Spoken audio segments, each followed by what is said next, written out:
I'm going to give LeBron James this. It is always something with LeBron bleeping James. Every game, he creates some kind of subplot. This is either during or after the game, and every time it's something I didn't see coming. That's why I always call LeBron James the most interesting man in sports, not just the NBA, in sports. And today I'll take it a step farther. He's the most interesting man in the history of sports. Now, I always said about Michael Jordan that every time I watched him play, he pulled off something that just made me say, I'm not sure I've ever seen that before. But those somethings were always basketball plays. LeBron has the gift of creating in-game and post-game narratives, Hollywood subplots, shockingly creative and inventive storylines, to me, often worthy of Oscar nominations for Best Original Screenplay. I'm not saying these plot lines are premeditated or somehow staged by LeBron. No, his ability to make news during and after games seems to be another of his basketball gifts, maybe his rarest gift of all. And if, in the end, pro sports are just another form of entertainment, of escape for the mass of men and women who lead lives, as Thoreau said, of quiet desperation, if NBA games are just the unscripted version of movies, unstaged reality shows, then LeBron James is one of the greatest entertainers ever. I'm talking about up there with Denzel and Brando and Jack Nicholson, whose courtside seat presence used to lift the aura of Laker home games into that epic Hollywood level. Now, LeBron's mere presence on the court does exactly that. And obviously having Luka Doncic as his new teammate, it just elevates Laker games into the cinematic stratosphere. It's like what Bogey and Bacall used to do in the golden age of Hollywood for movies. And I'm not exaggerating. I do not miss a LeBron-Luka game. It's must-see TV. It's truly, from my heart, privilege and honor to watch. This is obviously a magical pairing. The greatest passing partners ever, two Magic Johnsons playing together. Now, Luka, he just turned 26 on Friday, is now the slightly better player, but LeBron at 40 is still the bigger gate attraction. He's still the face of the Lakers, and still, whether he likes it or not, he's the face of the NBA. To this day, face of the NBA. Laker games still revolve around the plot twist created and driven by LeBron, not Luka. So the Lakers, you might remember, recently lost at home to Charlotte, which came in to the game with the NBA's second worst record. I was just blown away by this. But you know what happened. Were you ready for this? Out of shape Luka faded in the fourth quarter, as he's done several times of late. He wound up shooting 1 of 9 from 3 that night against Charlotte, woeful Charlotte. LeBron saved the Lakers by scoring 16 in the fourth. Then, impossibly, but predictably, LeBron found himself open, pretty much wide open for 2 last-second three-point shots to force overtime. And LeBron managed to miss them both. The poor man is a flawed superhero. He was born without a clutch gene. Said it before, I'll say it again. Yet, LeBron bounced right back the next night on a back-to-back with 40 at Portland. And he continued to carry a struggling Luka. This was last Thursday night at home against Minnesota with 33 and 17. Are you kidding me? Luka has brought out what to me is the year 22 greatest in LeBron. Not that he's playing the greatest ever, but however great you can be in year 22, he is that. because Luka is now perceived as the man in LA, which obviously lessens the pressure and expectation on poor LeBron, who has always struggled to bear up under pressure and expectation, especially in the postseason. And we're not there yet, so we'll see how that plays out.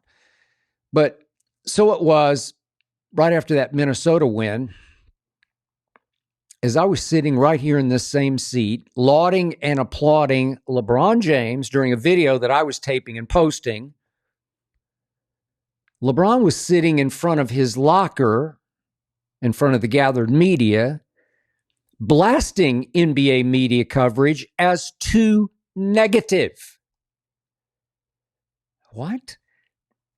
LeBron said Anthony Edwards was right to say that he, Ant-Man, doesn't want to be the face of the league because, as LeBron said, why do you want to be the face of the league when all the people that cover our game and talk about our game on a day-to-day basis shit on everybody? That's the word he used, shit on everybody.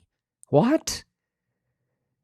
Now, LeBron did seem to fear he'd opened a can of hypocritical worms, so he tried to better explain himself a little later in an X post, saying the NBA game to him right now is just so beautiful to watch with so many great young stars, not to mention Steph still shooting the lights out as he did the other night in Orlando, that said, LeBron, the media should focus more on the positive.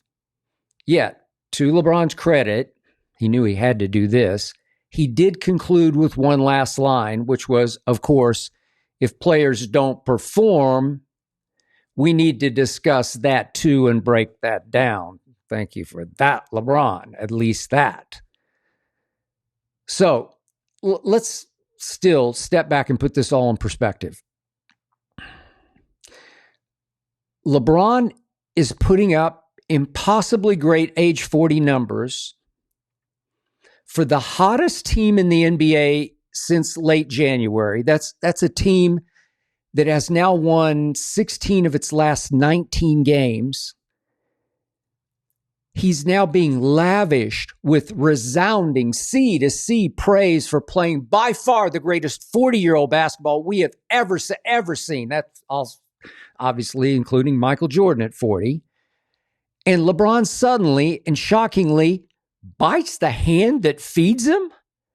The national media that has always worshipped and overprotected and overdefended LeBron bleeping James, despite his obvious faults, that happened. LeBron has billions of what I call blind witnesses around the globe, blind witnesses who blindly idolize him, who sweep all of his obvious faults under the magic carpet they think he rides.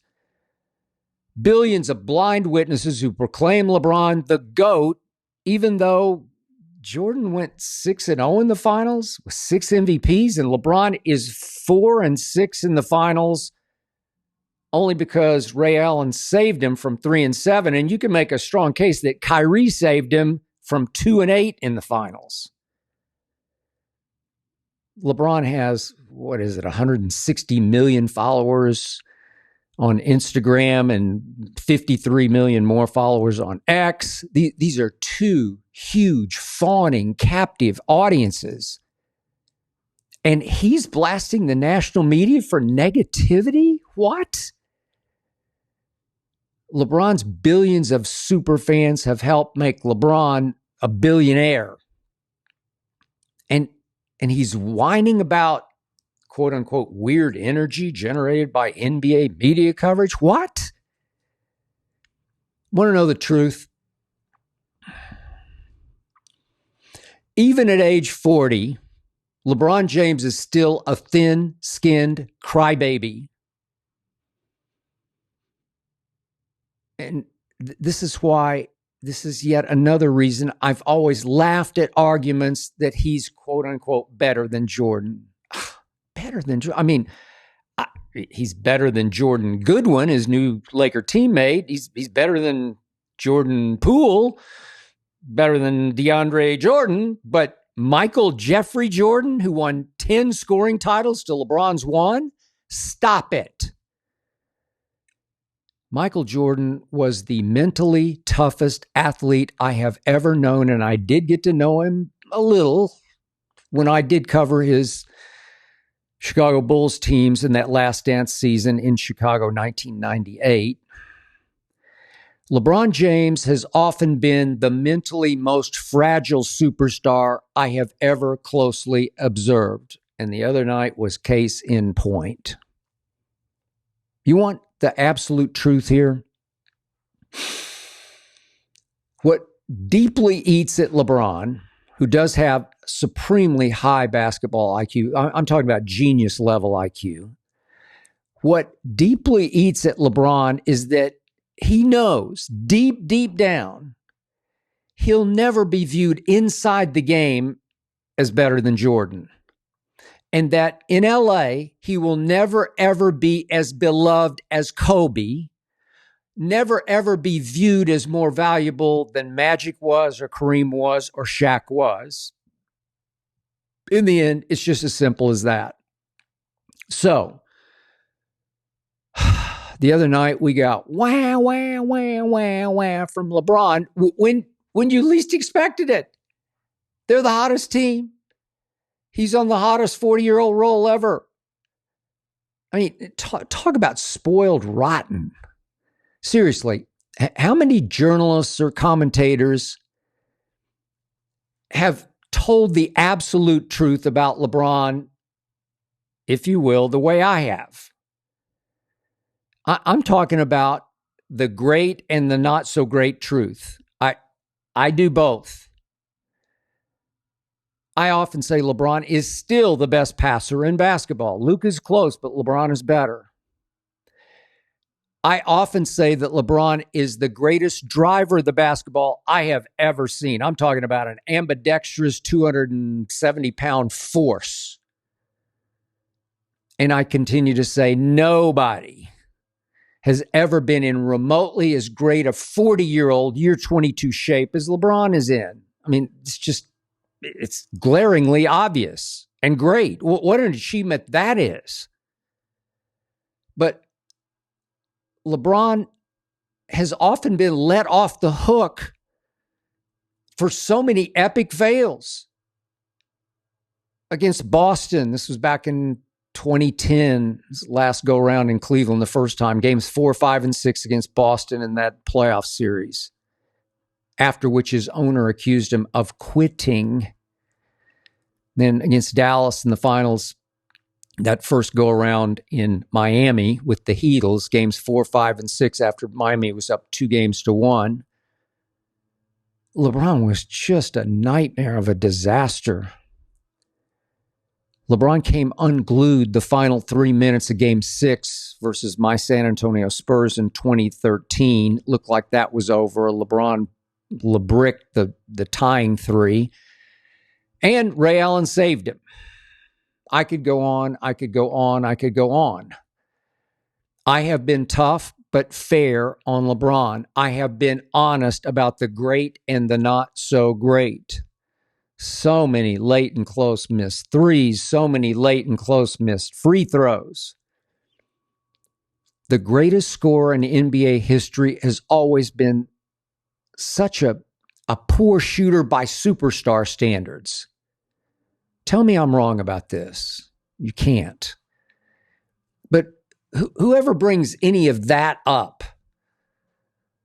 Now, to LeBron's point about understanding why Ant-Man doesn't want to be the face of the league. Come on, Ant-Man has won exactly nothing. In the playoffs last year, Ant-Man kept disappearing in fourth quarters, even got so overwhelmed during one fourth quarter. You remember this? He had to retreat up the tunnel for oxygen because he was hyperventilating. What? The T-Wolves obviously did not make it to last year's finals. They have been a disappointment until just here lately this year. Yet, I kept hearing after last season about young Jordan, Ant-Man, young Jordan, really? Next thing I knew, he was in every other national TV commercial. He even played Santa Claus in that Sprite commercial. I did like it. I thought it was funny. But now he's feeling the pressure to live up to what he's obviously not yet capable of living up to. He's a technical foul waiting to happen. He just got suspended a game for getting way too many too quickly.